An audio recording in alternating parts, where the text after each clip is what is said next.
Hello friends, चलिए मैं पल्लवी श्रीवास्तव आपका स्वागत करती हूँ सीडीपी 30 के दम में। आज हम देखेंगे सीडीपी के 30 नए प्रश्नों को जो कि हमें बनाएंगे और भी बेहतर सीडीपी की अपनी परफॉर्मेंस में। तो देर ना करते हुए चलिए हम देखते हैं कि कौन से वे प्रश्न हैं। बुद्धि के एस फैक्टर और जी फैक्टर के सिद्धांत में एस फैक्टर क्या दर्शाता है? सामान्य मानसिक योग्यता, विशिष्ट मानसिक क्षमता जो प्रशिक्षण से अर्जित की जा सकती है, जन्मजात मानसिक शक्ति, केवल तार्किक चिंतन। तो जैसे ही हम एस फैक्टर और जी फैक्टर की बात करते हैं, हम चले जाएंगे स्पीयरमैन के बुद्धि के द्विकारक सिद्धांत की ओर, जिसमें उन्होंने बुद्धि को दो भागों में बांटा है, जनरल फैक्टर और स्पेसिफिक फैक्टर। जनरल फैक्टर यानी कि जो सामान्य मानसिक क्षमता जो हर प्रकार के कार्यों में इन्वॉल्व होती है, और स्पेसिफिक फैक्टर यानी कि जो एक विशेष प्रकार के कार्यों को करती है। जैसे मान लीजिए अगर कोई संगीतज्ञ है तो इसका मतलब उसके उसके अंदर जो है म्यूजिकल जो इंटेलिजेंस है वो उसके अंदर होगी, यानी ये जो म्यूजिक से आप व्यक्ति के अंदर प्रधानता है, या कोई बहुत अच्छा लेखक है, या कोई बहुत बड़ा एथलीट है, या कोई अन्य प्रकार की विशेष योग्य रखता है, तो उसमें वो विशेष प्रकार का एस फैक्टर होगा। जबकि जब हम जी की बात करते हैं तो जी जो हमारा है जनरल फैक्टर है, जो हर प्रकार के कार्यों में शामिल होता है, और इसे ही स्पीयरमैन ने कहा है बुद्धि, जो कि हर प्रकार के कार्यों में शामिल होती है। लेकिन यहाँ बात की गई है एस फैक्टर की। यह एस फैक्टर क्या है? वही स्पेसिफिक, जो कि विशिष्ट मानसिक क्षमता जो प्रशिक्षण से अर्जित की जा सकती है।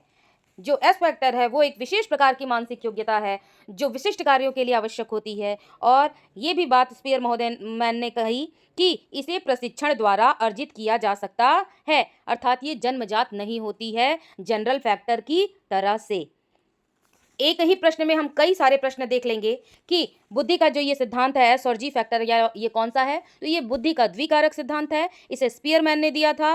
उन्होंने किसे बुद्धि माना है? तो उन्होंने जी को यानी जनरल फैक्टर को बुद्धि माना है। वो बुद्धि जो सभी कार्यों में जनरल यानी सामान्य रूप से सभी में लगी होती है, उसी को उन्होंने इंटेलिजेंस या बुद्धि का नाम दिया।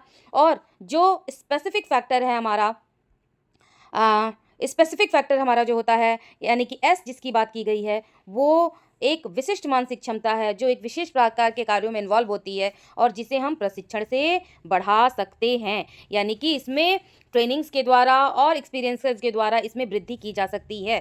जबकि जनरल फैक्टर को उन्होंने माना था कि ये जन्मजात होता है और ये फिक्स्ड है, इसमें परिवर्तन नहीं किया जा सकता है। चलिए हम देखते हैं अपने अगले प्रश्न को। हमारा अगला प्रश्न है, व्यक्तित्व मापन की प्रक्षेप्य विधि इट मीन्स प्रोजेक्टिव टेक्निक मुख्य रूप से किसके लिए उपयोग की जाती है? प्रोजेक्टिव टेक्निक्स की जैसे ही बात आती है, चेतन मन, अर्धचेतन मन, अचेतन मन, व्यक्तित्व के बाह्य गुण। तो यहाँ पर फ्रायड महोदय ने तीन प्रकार के मन की बात की है, चेतन मन, अर्धचेतन मन और अचेतन मन। तो प्रोजेक्टिव टेक्निक्स के माध्यम से जो मुख्य रूप से व्यक्तित्व का मापन होता है, तो वो अचेतन में दबी हुई जो भी भावनाएं होती हैं, जो व्यक्ति के मन में एकदम अंदर कहीं दब कुचल गई हैं, जो छिपी हुई हैं, दमित हैं, वो सब कुछ इच्छाएं, भावनाएं निकल करके बाहर आती हैं। चलिए हम चलते हैं अगले प्रश्न पर। थांडाइक के अधिगम नियम में प्रभाव का नियम किसके महत्व पर बल देता है? अभ्यास और पुनरावृत्ति, पुरस्कार एवं दंड, तत्परता और मानसिक स्थिति, स्मृति और ध्यान। थांडाइक महोदय ने सीखने के तीन मुख्य नियम दिए थे, तत्परता का नियम, अभ्यास का नियम और प्रभाव का नियम। तो जो प्रभाव का नियम है वह यह बताता है कि यदि व्यक्ति कार्य करता है और उसे सकारात्मक अनुभव प्राप्त होते हैं, पुनर्बलन प्राप्त होता है, संतोषजनक परिणाम होते हैं, तो सीखना जो उसका होता है वो स्थायी हो जाता है, वो लर्निंग उसकी पुष्ट हो जाती है। तो यानी पर यहाँ हमारा उत्तर होगा पुरस्कार एवं दंड। जब व्यक्ति कोई कार्य करता है उसे पॉजिटिव चीज़ें मिलती हैं, यानी पुरस्कार ही मिल गया। यहाँ पे दंड से मतलब होता है नकारात्मक, दंड का ना मिलना, किसी प्रकार के दंड का ना होना। तो व्यक्ति का जो होता है, सीखना जो होता है, अधिगम जो होता है, वो पुष्ट हो जाता है। यानी प्रभाव का नियम सीधा सीधा इसी से जुड़ा हुआ है। कैटल द्वारा प्रतिपादित फ्लूइड इंटेलिजेंस किससे संबंधित है? कैटल महोदय ने दो प्रकार के इंटेलिजेंस की बात की है, फ्लूइड और क्रिस्टलाइज्ड।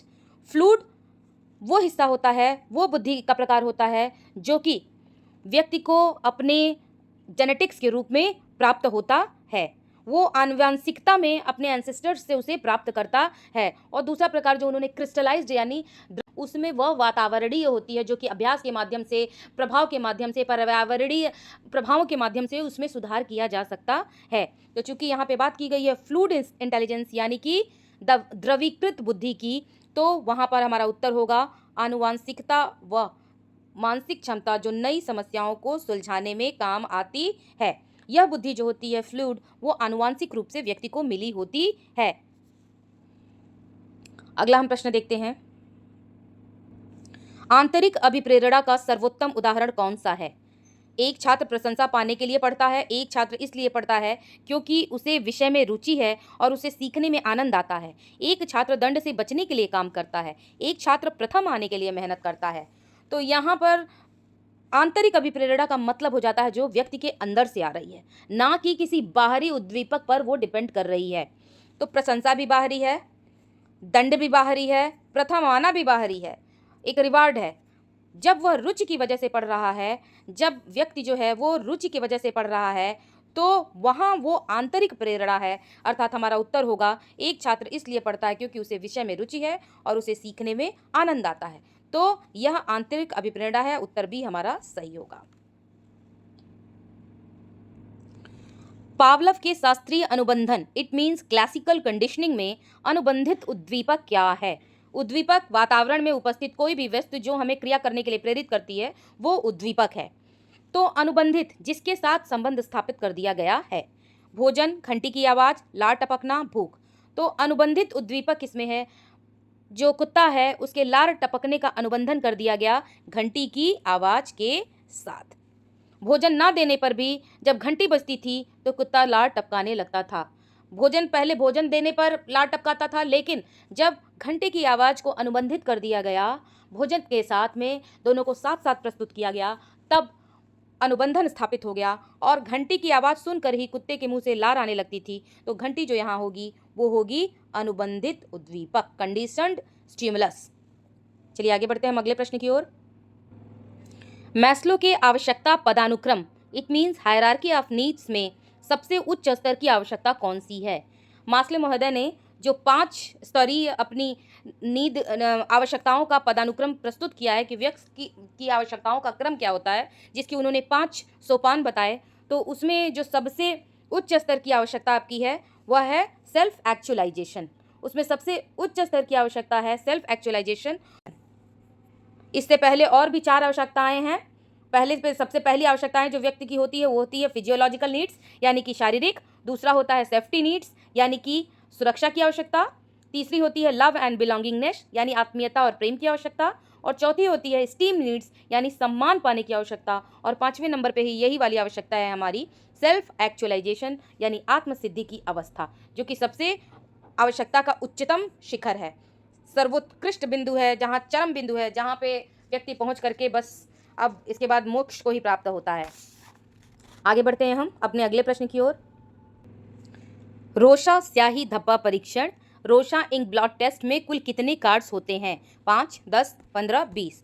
व्यक्तित्व मापन की ये एक बहुत ही महत्वपूर्ण प्रक्षेपीय प्रविधि है, रोशा इंक ब्लॉट टेस्ट।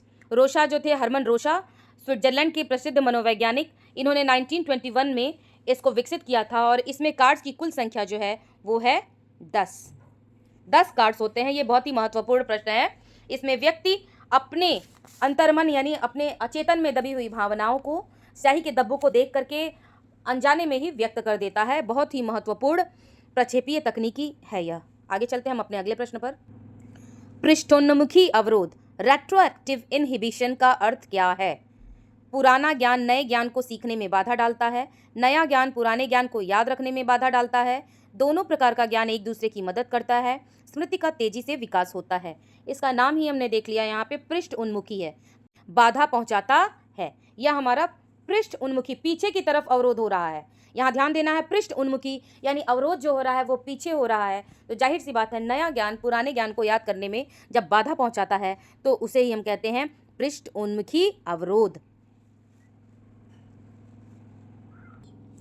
उदाहरण स्वरूप जैसे मान लीजिए कि हम जब संधि सीखते हैं अपनी किसी तैयारी में ही, मान लीजिए टेट की तैयारी के लिए जब हिंदी में हम पढ़ते हैं संधि के नियम, तो पता चला अभी हमने स्वर संधि पढ़ी, स्वर संधि में हमने दीर्घ स्वर संधि पढ़ी आज, और अगले दिन जब हम पढ़ने जाते हैं गुण स्वर संधि तो पता चलता है कि गुण के जो नियम हैं वो स्वर वाले नियम को याद करने में बाधा पहुँचाने लगते हैं। तो जब हमारा नया ज्ञान पुराने ज्ञान को बाधा पहुँचाता है स्थायी होने में तो वही कहलाता है पृष्ठोन्मुखी अवरोध। चलिए आगे बढ़ते हैं हम अगले प्रश्न की ओर। गार्डनर के बहुबुद्धि सिद्धांत मल्टीपल इंटेलिजेंस थ्योरी के अनुसार एक कवि में किस प्रकार की बुद्धि की प्रधानता होती है। गार्डनर महोदय ने अपना जो बहुबुद्धि सिद्धांत दिया उसमें 8 प्रकार के बुद्धि प्रकारों का इन्होंने वर्णन किया था। भाषाई, तार्किक, गणितीय, स्थानिक, शारीरिक, गतिक, संगीतात्मक, अंतर्वैयक्तिक, अंतःवैयक्तिक और प्रकृतिवादी। तो एक व्यक्ति जो कवि है, जाहिर सी बात है उसमें कविताएं कर रहा है, तो उसके अंदर स्किनर के क्रिया प्रसूत अनुबंधन में नकारात्मक पुनर्बलन नेगेटिव रेनफोर्समेंट का क्या अर्थ है। तो नकारात्मक पुनर्बलन का कई लोग मतलब निकाल लेते हैं कि दंड देना, दंड का भय। नहीं, नकारात्मक पुनर्बलन का मतलब होता है कि किसी अप्रिय उद्दीपक को सीखने की प्रक्रिया से हटा देना। देखते हैं ऑप्शंस क्या क्या हैं। सजा देना, किसी अप्रिय उद्दीपक को हटाकर व्यवहार, किसी पुरस्कार को वापस लेना, व्यवहार को पूरी तरह रोक देना। तो मित्रों ये जान लीजिए, सकारात्मक पुनर्बलन का मतलब होता है कि उसे कुछ हम दे रहे हैं, चाहे वो आपकी वाहवाही हो, चाहे पुरस्कार स्वरूप कुछ और ही हो, आपके 2 मीठे शब्द हो या आपका सांकेतिक रूप से उसे उत्साहवर्धन हो, किसी भी प्रकार का आप उसे अगर पॉजिटिवली कुछ दे रहे हैं, आपके 2 शब्द हो, आपके भाव हो या उसके विचारों को आप ब्लैक बोर्ड पे लिख रहे हैं, ये सकारात्मक पुनर्बलन है। और नकारात्मक पुनर्बलन में हम कुछ देते नहीं हैं, हम नकारात्मक पुनर्बलन में जो भी नेगेटिव परिस्थितियां हैं उनको वातावरण से हटा देते हैं। तो नकारात्मक पुनर्बलन का मतलब होता है किसी अप्रिय उद्दीपक को हटा देना, जिससे कि व्यवहार के घटित होने की संभावना बढ़ जाती है। याद रखेंगे, सकारात्मक में हम कुछ देते हैं और नकारात्मक में हम जो नेगेटिव परिस्थितियां होती हैं उनको हटा देते हैं। आगे बढ़ते हैं हम अगले प्रश्न की ओर। गाल्टन ने व्यक्तित्व के किस पहलू पर सबसे ज्यादा कार्य किया है।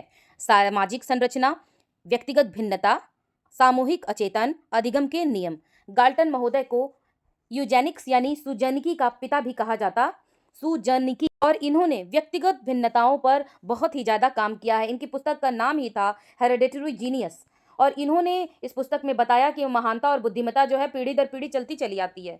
यानी कि उन्होंने इंडिविजुअल डिफरेंसेस को अपनी इस पुस्तक में प्रमुख रूप से प्रकाशित किया, उस पर शोध कार्य किया, और इन्हें हम सुजन। अगला प्रश्न है, यदि एक बच्चा CAT को TAC पढ़ता है तो यह किस प्रकार की अधिगम अक्षमता हो सकती है। यहाँ देखिए, पढ़ने में अधिगम अक्षमता है, अक्षरों को सही प्रकार से नहीं पढ़ पा रहा है, तो जाहिर सी बात है ये हमारा जो है ये है डिसलैक्सिया ही है, जिसमें बच्चे को इसमें और इस B और D में अंतर नहीं पता चलता है उसे। तो यहाँ पर बच्चे को अधिगम अक्षमता एक प्रकार की है, ये डिसलैक्सिया ही है। आगे चलते हैं हम। आलपोर्ट के अनुसार व्यक्तित्व का कौन सा ट्रेट यानी कि सील गुण व्यक्तित्व के पूरे जीवन पर हावी होता है। केंद्रीय शील गुण, कार्डिनल सील गुण, गौड़ सील गुण, सामान्य सील गुण। तो इसका उत्तर होगा B, कार्डिनल सील गुण। ये बहुत ज्यादा ही प्रभावी होता है, व्यक्तित्व में अति प्रभावी होता है।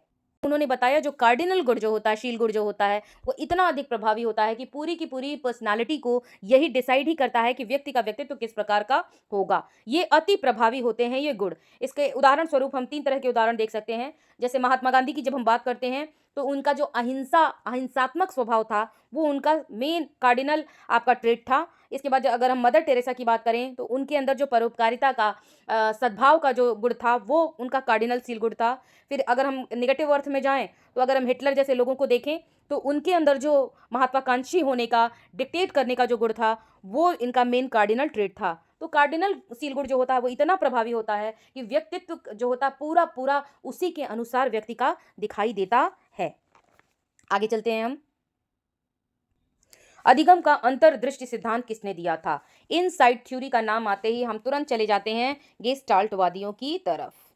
व्यवहारवाद के ठीक उलट, जहां व्यवहारवादी व्यवहार को, पुनर्बलन को बहुत ज्यादा महत्व देते थे, व्यवहार, अभ्यास, इन सब को अधिक महत्व देते थे, वहीं जो गेस्टाल्टवादी हैं जैसे कि कोफका, कोहलर, बर्दाइमन, इन लोगों ने लर्निंग में, अधिगम में अंतर्दृष्टि यानी कि सूझ को मुख्य कारक के रूप में माना, और लर्निंग को उन्होंने डिफाइन किया आहा एक्सपीरियंस के रूप में, कि व्यक्ति जो है वो एक बुद्धिमान प्राणी है। वो एक यद्यपि उन्होंने प्रयोग जानवरों पर किए, लेकिन व्यक्ति को एक बौद्धिक इकाई के रूप में ये स्वीकार करते हैं, और यह कहते हैं कि व्यक्ति जो है वो संपूर्ण परिस्थितियों को एक समग्र रूप में देखता है, कार्य कारण की व्याख्या करता है, फिर अचानक से वो एक सडन जो सक्सेस होती है, उसको अचानक से जो सफलता मिलती है, वो उसकी तार्किक सोच समझ के फलस्वरूप ही होती है। तो इन्होंने इनसाइट लर्निंग थ्योरी दी थी गेस्टाल्टवादियों ने। आगे बढ़ते हैं हम अगले प्रश्न की ओर। अगला प्रश्न है, उपलब्धि अभिप्रेरणा अचीवमेंट मोटिवेशन का सिद्धांत मुख्य रूप से किसने प्रतिपादित किया? Abraham Maslow, David McClelland, B F. Skinner, Carl Rogers. तो इसका सही उत्तर होगा डेविड मैक्लीलैंड। डेविड मैक्लीलैंड ने ही उपलब्धि अभिप्रेरणा सिद्धांत की व्याख्या की थी।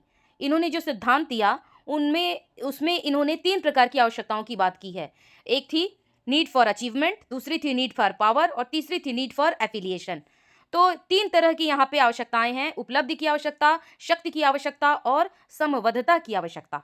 तो जिसमें जो इच्छा जितनी प्रमुख होती है उसी प्रकार से उसका व्यवहार निर्धारित होता है। जैसे कि यदि उपलब्धि अभिप्रेरणा जो है किसी व्यक्ति में बहुत ही ज़्यादा है तो इसका मतलब होता है ऐसे लोग उनके सक्सेस की रेट उतनी ही ज़्यादा होती है। आगे बढ़ते हैं हम। स्टर्नबर्ग के बुद्धि के त्रिरत्न सिद्धांत में कौन सा एक घटक नहीं है? विश्लेषणात्मक, सृजनात्मक, व्यवहारिक और सामाजिक। तो जो उनके त्रिरत्न सिद्धांत है उसमें ये जो सामाजिक घटक है वो ही नहीं है। बैंडूरा के सामाजिक अधिगम सिद्धांत में सीखने का सही क्रम क्या है? तो बैंडूरा के सामाजिक अधिगम सिद्धांत में सीखने का जो सही क्रम होगा, सबसे पहले होगा अवधान, फिर होगा धारण, फिर होगा पुनरुत्पादन और फिर होगी अभिप्रेरणा। सामाजिक अधिगम सिद्धांत जो बैंडूरा का है, उन्होंने इन 4 क्रमिक रूप से इसे दिया हुआ है, जिसमें सबसे पहले आता है अवधान।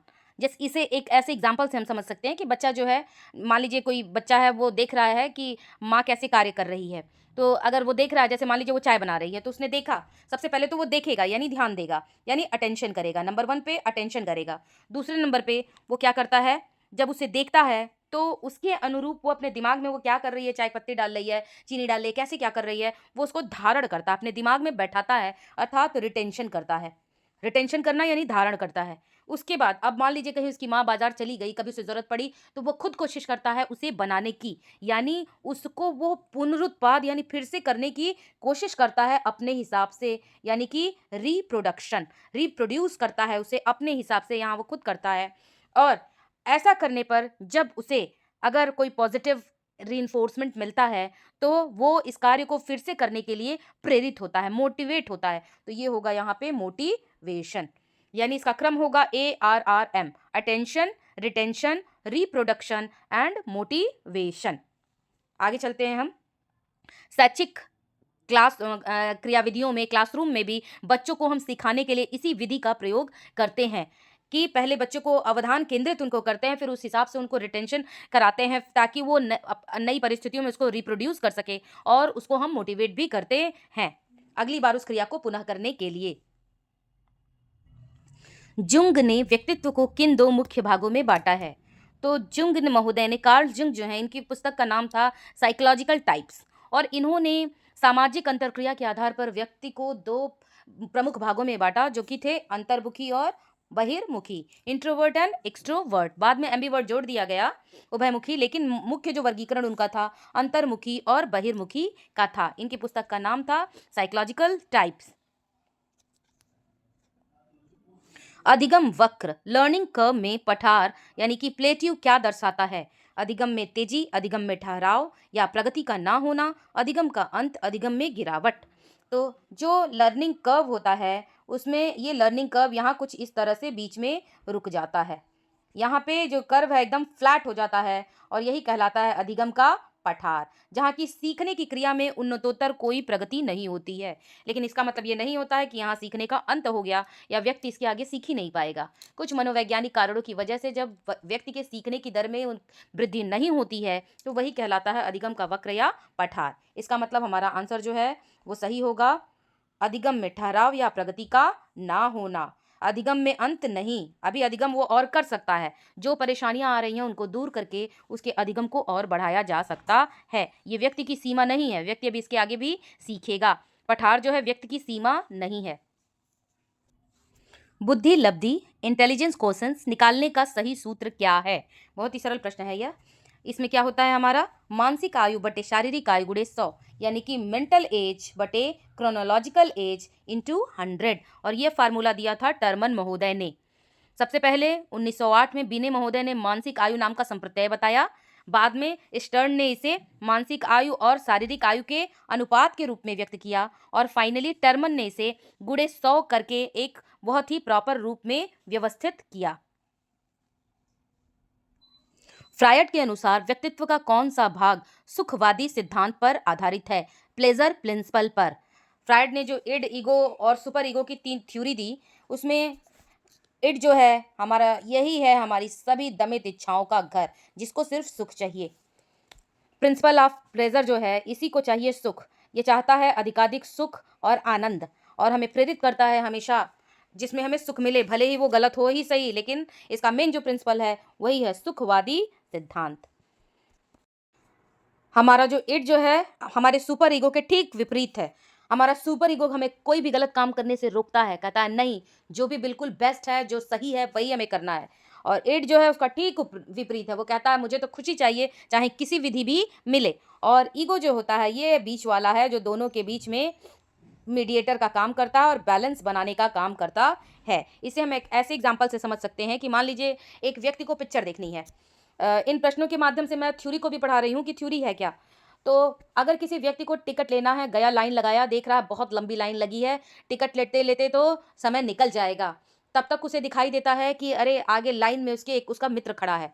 तो उसका सुपर ईगो उससे कहता है नहीं, मैं भले 1000 लोगों की लाइन लगी है, मैं 1001वें नंबर पर खड़ा रहूंगा और बिल्कुल भी 1001 नंबर पे खड़ा रहूंगा, ना तो लाइन तोड़ूंगा, ना आगे जाऊंगा, ना कुछ भी करूंगा।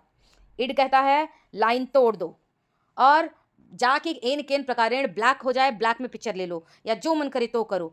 ईगो कहता है कि अरे आगे हमारा जो है वो मित्र खड़ा है, वहां हम जाते हैं, उसको पैसा दे देते हैं, वो मेरा भी टिकट ले लेगा। तो ईगो जो होता है वो मध्यम मार्गी होता है, जबकि सुपर ईगो जो होता है हमारा, वो बिल्कुल ही आदर्शात्मक बातें करता है, बड़ी बड़ी आदर्श वाली। और इड जो होता है हमको ले जाता है हमेशा ऐसे रास्ते की ओर जहाँ पे सुख तो है, लेकिन उसका जो उसकी प्राप्ति का मार्ग जो है वो गलत है। पुनर्बलन की कौन सी अनुसूची सबसे प्रभावशाली मानी जाती है? पुनर्बलन कौन सा सबसे अधिक प्रभावशाली माना गया है? निश्चित अंतराल, परिवर्ती अंतराल, निश्चित अनुपात, सतत अनुपात। जब हम लगातार रिइंफोर्समेंट देते जाते हैं तो वो अपेक्षाकृत कम प्रभावी होता है परिवर्ती अनुपात के, जिसमें कि जो रेशियो होता है पुनर्बलन को देने का वो परिवर्तित होता रहता है। जैसे कि अगर निश्चित वाले में है कि हम हर 10 मिनट पे पुनर्बलन दे रहे हैं, टाइम वाला जो है निश्चित समयांतराल का मतलब होता है कि हम हर 10 मिनट पे 1 घंटे पे पुनर्बलन देंगे।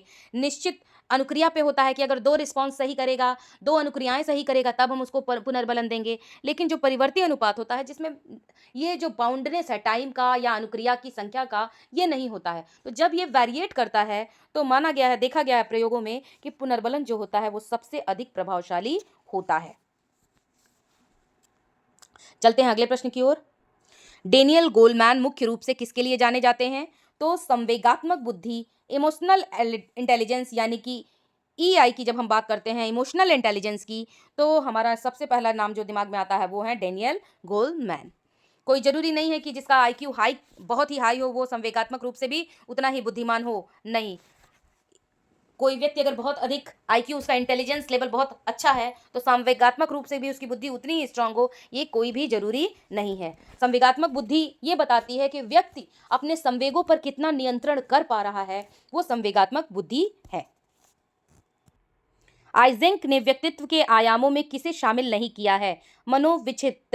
मनोविक्षिप्ति, बहिर्मुखता, स्नायु विकृति, सहमतता, साइकोटिसिज्म, एक्सट्रावर्जन एंड न्यूरोटिसिज्म। अगर हम आइजेंक महोदय के थ्योरी को देखें तो आइजेंक महोदय ने व्यक्तित्व का जो है वर्गीकरण, जो उन्होंने ये वर्गीकरण प्रस्तुत किया है, वो है केंद्रीय तंत्रिका तंत्र के आधार पर। और इन्होंने इनके इस मॉडल को, इनके व्यक्तित्व का जो मॉडल है आइजेंक का, उसे हम पेन मॉडल के नाम से भी जानते हैं। पेन मॉडल हम याद रखेंगे। आइजेंक का जो व्यक्तित्व का थ्योरी है उसे हम पेन मॉडल के भी नाम से जानते हैं। P for psychoticism, E for extraversion and N for neuroticism. ये पेन मॉडल भी है। तो उन्होंने 3 इसी में वर्गीकृत किया है व्यक्तित्व के आयामों को। ये जो सहमतता है यह इस आयाम में नहीं है। इस अधिगम के स्थानांतरण में शून्य स्थानांतरण कब होता है? जब पूर्व ज्ञान नए ज्ञान को सीखने में बाधा डाले, जब पूर्व ज्ञान नए ज्ञान में सहायक हो, जब पूर्व ज्ञान का नए ज्ञान को सीखने पर कोई प्रभाव ना पड़े। बस यही उत्तर है हमारा। जब जीरो ट्रांसफर हो रहा है तो इसका मतलब है नए से पुराने में कुछ भी ट्रांसफर या पुराने से नए में कोई भी ट्रांसफर नहीं हो रहा है। प्रयत्न और भूल, ट्रायल एंड एरर सिद्धांत जो है किस पर प्रयोग करके दिया गया था? ये था ट्रायल एंड एरर थ्योरी जो हमारी थी, ये हमारी थॉर्नडाइक महोदय ने इसे दिया था और थॉर्नडाइक महोदय का ट्रायल एंड एरर था और ये इन्होंने किया था प्रयोग बिल्ली पर। किसका मानना है कि बुद्धि 7 प्राथमिक मानसिक योग्यताओं का समूह है? तो 7 प्राइमरी मेंटल एबिलिटीज के रूप में बुद्धि का जो वर्गीकरण किया है वो थर्स्टन महोदय ने किया था। उन्होंने बुद्धि को 7 प्राइमरी मेंटल एबिलिटीज के समूह के रूप में देखा है। प्रोत्साहन सिद्धांत किससे संबंधित है? व्यक्तित्व, अभिप्रेरणा, बुद्धि, सृजनात्मकता। प्रोत्साहन की बात आ रही है तो जाहिर सी बात है यह अभिप्रेरणा से संबंधित होगा। सूक्ष्म शिक्षण के भारतीय प्रतिमान एनसीईआरटी के अनुसार कुल समय कितना निर्धारित होता है? तो माइक्रो टीचिंग का जो पूरा टाइम होता है पूरा हमारा 36 मिनट का होता है। 36 मिनट की माइक्रो टीचिंग हमारी होती है। तो मित्रों यह रही हमारी 30 प्रश्नों की प्रश्नावली। अगर आपको पसंद आती है तो आगे अन्य 30 सुपर क्वेश्चंस के अभ्यास के लिए मेरे साथ बने रहिए। मेरे चैनल को सब्सक्राइब कीजिए, लाइक कीजिए और कमेंट भी कीजिए। धन्यवाद।